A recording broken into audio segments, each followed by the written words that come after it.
നമസ്കാരം. ഡെമോക്രസി തുടങ്ങുകയാണ്. എല്ലാവർക്കും സ്വാഗതം. ആദ്യം ഇന്നത്തെ പ്രധാന കുത്തിത്തിരിപ്പുകൾ. മമ്മൂട്ടി തനിക്ക് ജ്യേഷ്ഠതുല്യനെന്ന് കടന്നപ്പള്ളി രാമചന്ദ്രന്റെ വെളിപ്പെടുത്തൽ. മമ്മൂട്ടിയുടെ പ്രായം വെളിപ്പെടുത്തിയത് കൊടും ചതിയെന്ന് ആരാധകർ. ഫാൻസുകാർ നിയമ നടപടിക്ക്. ഞാൻ ചേട്ടൻ എന്ന് വിളിക്കുന്ന പത്മശ്രീ ഭരത് മമ്മൂട്ടി. നമ്മുടെ എല്ലാം പ്രിയപ്പെട്ട ശ്രീ മമ്മൂട്ടി, അദ്ദേഹം സാരല്ലമ്മേ, വിധിയാണ്, അത് അനുഭവിക്കണം. പക്ഷേ അത്ഭുതകരമായിട്ടുള്ള കാര്യം എൻ്റെ മോനെയും കൂടി കേട്ടാണ്.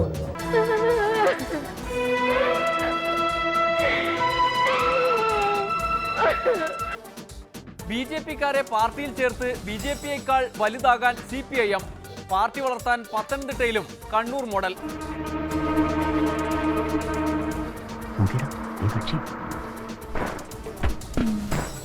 വരണ വഴിയാണെന്ന് തോന്നുന്നു. പോകുന്നെങ്കിൽ ആണുങ്ങളുടെ പാർട്ടിയായ CPI പോണമെന്നാണ്, CPM പോണമെന്നാണ് എന്നോട് എന്റെ BJP നേതാക്കന്മാർ പലരും ഉപദേശിച്ചത്. ചങ്കൂറ്റം ചോണക്കുട്ടി തന്നെ. ബി.ജെ.പിക്കാരെ പാർട്ടിയിൽ ചേർത്ത് ബി.ജെ.പിയേക്കാൾ വലുതാകാൻ CPIM. ഇതൊരു തുടക്കം മാത്രമാണ്.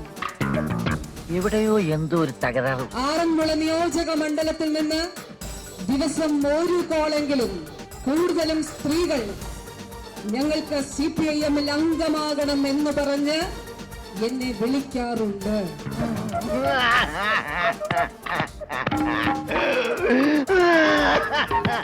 അയ്യോ പോട്ടെ. പാർട്ടിയിൽ ചേർക്കാൻ അഭ്യർത്ഥിക്കുന്ന ബി.ജെ.പിക്കാരെ കൊണ്ട് സൗകര്യമില്ലെന്ന് വീണ ജോർജ്. സ്മൃതി ഇറാനിയും ശോഭാ സുരേന്ദ്രനും മിസ് കോൾ അടിച്ചുവെന്നും വീണ. കേരളം നന്നാക്കാൻ രമേശൻ നായർ ഇറങ്ങിത്തിരിച്ചു. ഈ നാട്ടുകാരുടെ വഴക്ക് തീർക്കുന്നതും തെറ്റ് തിരുത്തുന്നതും അവരെ നേർവഴിക്ക് നയിക്കുന്നതും ഒക്കെ രമേശൻ നായർ. ഒന്ന് കാണാൻ എന്താ വഴി? ഇന്ന് പ്രയാസ വലിയൊരു ദൗത്യമായി രമേശൻ നായർ വനത്തിലേക്ക് പോയി. ഇന്ന് പൊന്നോണക്കാലം പോയി ഒരു മാളോരെ ഒന്നായി മുന്നോട്ടിനി. രമേശൻ നായരെ അഭിനന്ദിക്കാൻ സത്യം പറഞ്ഞാൽ എനിക്ക് വാക്കുകൾ കിട്ടുന്നില്ല. ക്വാറി മാഫിയകൾ മുതൽ പോലീസുകാർ വരെ സൂക്ഷിച്ചിരിക്കുക. രമേശൻ നായരുടെ വരവ് VS മോഡലിൽ. മമ്മൂട്ടിയുടെ പ്രായം എത്രയാണ്? നാട്ടുകാർക്ക് ആർക്കും അറിയില്ല. ചെറുപ്പമാണ് എന്നെല്ലാം വിചാരിച്ച് തലനറിക്കാത്ത മമ്മൂട്ടിയെയും അദ്ദേഹത്തിൻ്റെ സിനിമയിലെ സകല അഭിനയ കലാപരിപാടികളെയും കണ്ടിരിക്കുന്ന ആസ്വാദകർക്ക് മുന്നിൽ മന്ത്രി കടന്നപ്പള്ളി രാമചന്ദ്രൻ ഇന്നൊരു വെളിപ്പെടുത്തൽ നടത്തി. എന്തു ചെയ്യാം, മമ്മൂട്ടിയുടെ ഒരു വിധി. തിരുവനന്തപുരം ശാന്തിഗിരി ആശ്രമത്തിൽ നടന്ന കരുണാകര ഗുരുവിൻ്റെ നവതി പുരസ്കാര വിതരണ ചടങ്ങിലാണ് സംഭവം. മമ്മൂക്ക തനിക്ക് ജ്യേഷ്ഠതുല്യനാണ് എന്ന കടന്നപ്പള്ളിയുടെ പ്രഖ്യാപനം കേട്ട് നെഞ്ചു തകർന്നുപോയി മമ്മൂട്ടിക്ക്. നമ്മുടെ എല്ലാം പ്രിയപ്പെട്ട ഒരു മുഖവരാവശ്യമില്ലാത്ത ഞാൻ ചേട്ടൻ എന്ന് വിളിക്കുന്ന പത്മശ്രീ ഭരത് മമ്മൂട്ടി. ഞാൻ ചേട്ടൻ എന്ന് വിളിക്കുന്ന പത്മശ്രീ ഭരത് മമ്മൂട്ടി.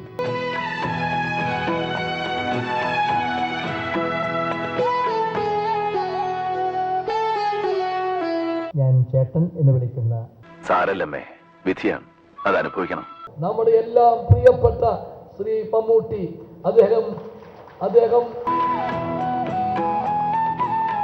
ഒരു കലാകാരൻ എന്ന നിലയിൽ മാത്രമല്ല. ഇനി എന്റെ ആവശ്യമില്ല ഇവിടെ, ഞാൻ ആരുമല്ല ഇവിടെ.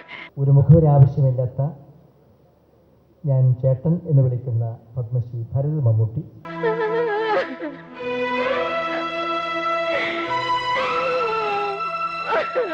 എങ്ങനെ വേദനിക്കാതിരിക്കും?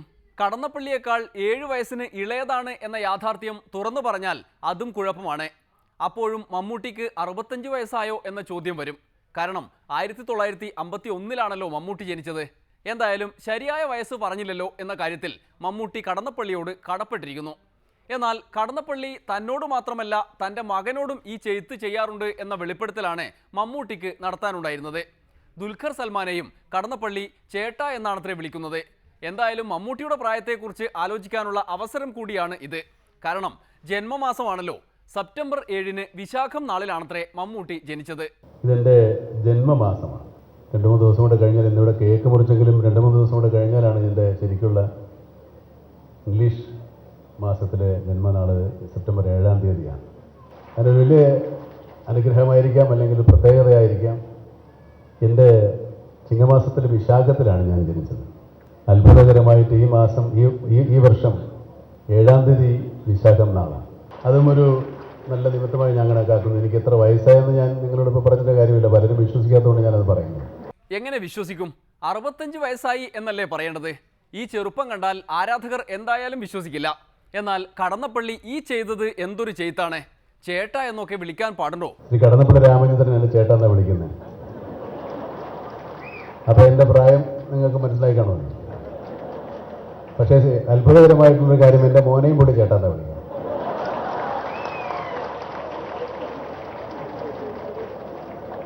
ഇത്രയും പ്രായമുള്ള ഒരു അനിയൻ എനിക്ക് ഉള്ളത് എനിക്ക് വളരെ സന്തോഷമുള്ള കാര്യമാണ്. മുഖ്യമന്ത്രി മുൻ മുഖ്യമന്ത്രി ശ്രീ ഉമ്മൻചാണ്ടി വളരെ അസൂയപൂർവ്വം രാമേന്ദ്രനെ നോക്കുന്നുണ്ട്. പുള്ളിക്കാരനെ എന്തുകൊണ്ട് എൻ്റെ ചേട്ടാന്ന് വിളിക്കാൻ തോന്നുന്നില്ല എന്നുള്ളത്. മമ്മൂട്ടിയുടെ വേദന എന്തായാലും ഉമ്മൻചാണ്ടി കാണുന്നുണ്ട്. അതുകൊണ്ട് കടന്നപ്പള്ളിയുടെ സമാന പ്രായമുള്ള, അതായത് 72 വയസ്സുള്ള ഉമ്മൻചാണ്ടി എന്തായാലും മമ്മൂട്ടിയെ ചേട്ടാ എന്ന് വിളിച്ചില്ല. മാത്രമല്ല മമ്മൂട്ടിയെ കാര്യമായി ആശ്വസിപ്പിക്കുകയും ചെയ്തു. CPIകാരൻ എന്ന് വിളിച്ച് കോൺഗ്രസുകാർ മാറ്റി നിർത്തുമ്പോൾ അതിന് അവർ കാരണമായി പറയുന്ന സാമൂഹ്യ സേവന പ്രവർത്തനങ്ങളെ ആകെ ഉമ്മൻചാണ്ടി അഭിനന്ദിച്ചു കളഞ്ഞു. നവതി പുരസ്കാരത്തിന് അർഹനായി വന്നത് ഏറ്റവും അർഹതയുള്ള നമ്മുടെ എല്ലാം പ്രിയപ്പെട്ട ശ്രീ മമ്മൂട്ടി. അദ്ദേഹം ഒരു കലാകാരൻ എന്ന നിലയിൽ മാത്രമല്ല, സിനിമയിലൂടെ എല്ലാവരുടെയും പ്രീതി പിടിച്ചു പറ്റി എന്ന് മാത്രമല്ല, മറിച്ച് നമ്മുടെ സമൂഹത്തിൻ്റെ യാഥാർത്ഥ്യങ്ങളിലേക്ക് ഇറങ്ങിച്ചെല്ലാനും അതിനുവേണ്ടി പ്രവർത്തിക്കാനും ഉള്ള അദ്ദേഹത്തിൻ്റെ ആ സാമൂഹ്യ പ്രതിബദ്ധത അത് എത്ര പ്രശംസിച്ചാലും മതിയാവില്ല. മമ്മൂട്ടി ഇനിയിപ്പോൾ കോൺഗ്രസ് ആയാലും CPIM ആയാലും നല്ല കാര്യങ്ങൾ ചെയ്യുന്നുണ്ടല്ലോ എന്നതിൽ ആശ്വസിക്കാം. എന്നാൽ മറ്റു ചിലർ അങ്ങനെയല്ല. ഉദാഹരണത്തിന് കോഴക്കേസുകളിലും മറ്റും കുടുങ്ങുന്ന നേതാക്കളുടെ കാര്യം. മാണിയും ബാബുവുമെല്ലാം അമ്മാതിരി കുഴപ്പത്തിൽപ്പെട്ടിരിക്കുകയല്ലേ? കെ മാണിയുടെ കാര്യമെടുക്കൂ. മാണി ബാർക്കോഴ കേസിലൂടെ സമ്പാദിച്ച പണം കൊണ്ടാണ് പാർട്ടിയുടെ പേരിലുള്ള സമൂഹ വിവാഹം നടത്തിയത് എന്നതാണ് പുതിയ വെളിപ്പെടുത്തൽ. നാട്ടുകാരെ മുഴുവൻ അന്തിപ്പിച്ച ആ സമൂഹ വിവാഹം. പിന്നെ ജീവിതം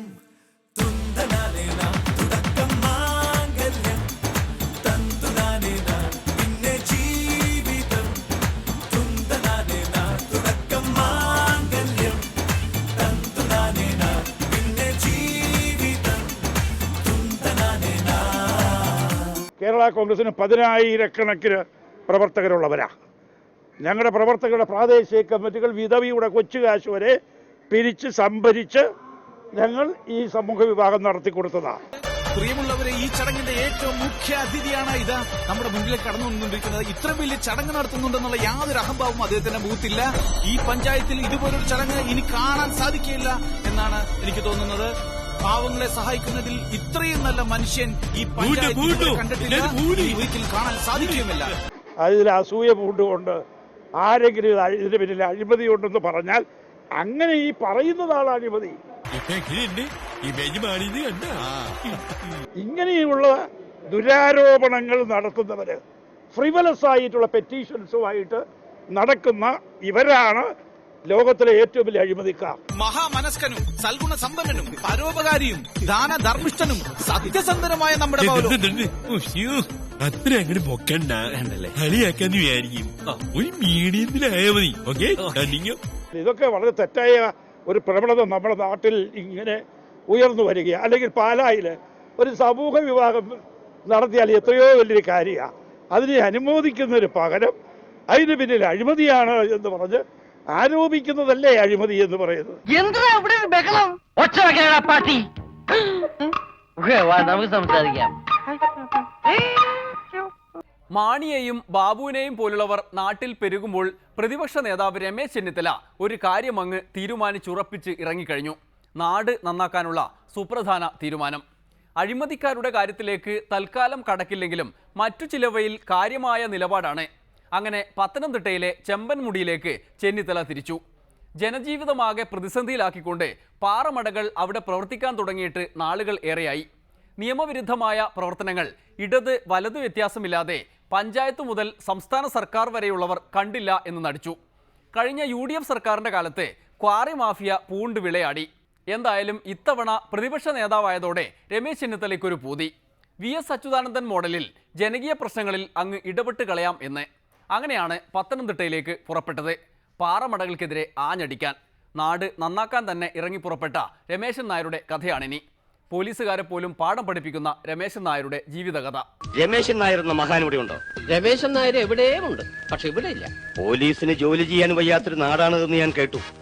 ആളുകൾ പരാതി പറയാൻ സ്റ്റേഷനിൽ ചെല്ലാറില്ല എത്രേ, പോലീസുകാർക്ക് കൈമടക്കം കൊടുക്കാറില്ല എത്രേ. സാർ ആ കേട്ടതെല്ലാം നേരാണ്. ഈ നാട്ടുകാരുടെ വഴക്ക് തീർക്കുന്നതും തെറ്റ് തിരുത്തുന്നതും അവരെ നേർവഴിക്ക് നയിക്കുന്നതും ഒക്കെ രമേശൻ നായരാണ്. ഇന്നു മുതൽ കള്ളന്മാരെ ഞങ്ങൾ പിടിക്കും. കള്ളന്മാരെ രമേശൻ നായർ പിടിക്കും. കൊലപാതകികളെ അവരെ രമേശൻ നായർ പിടിക്കും. അപ്പൊ പിന്നെ ഞങ്ങൾക്ക് എന്താ ജോലി? നിങ്ങൾക്ക് എന്താ ജോലി എന്നുള്ളത് രമേശൻ നായർ പറയും. ഒന്ന് കാണാൻ എന്താ വഴി? ഇന്ന് പ്രയാസ വലിയൊരു ദൗത്യമായി രമേശൻ നായർ വനത്തിലേക്ക് പോയിരിക്കുക.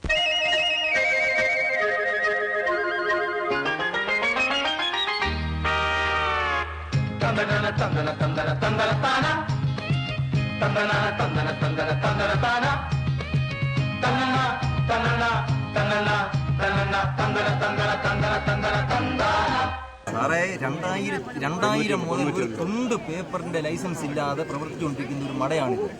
ഒരു കാരണവശാലും ഇവിടെ ഈ പാറമട തുറക്കാനുള്ള നടപടിയായിട്ട് മുന്നോട്ട് പോകാൻ അനുവദിക്കില്ല.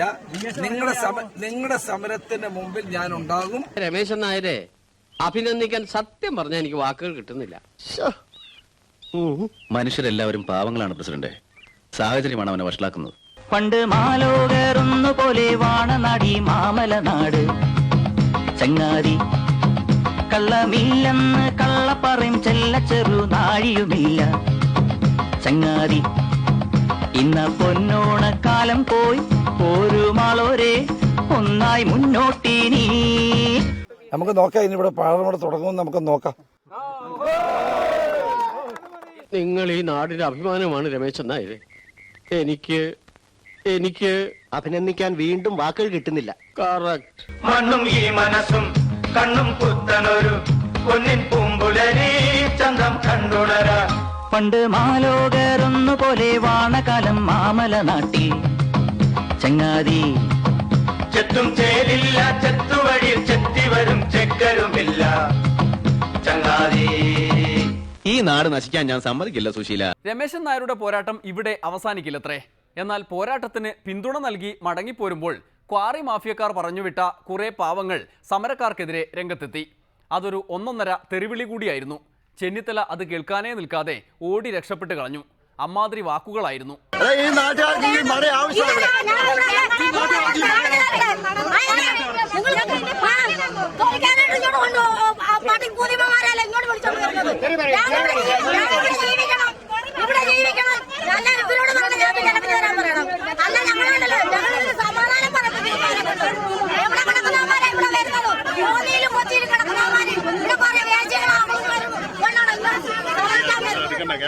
ഈ തെറിവിളിക്ക് പുറമെ ഉമ്മൻചാണ്ടി ആൻഡ് ടീംസിന്റെ തെറിവിളി കൂടി കേൾക്കേണ്ടി വരുമോ എന്ന പേടി ചെന്നിത്തലയ്ക്കുണ്ടാകും.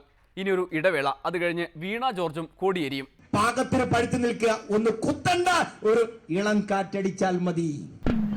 ചങ്കൂറ്റം ചോണക്കുട്ടി തന്നെ.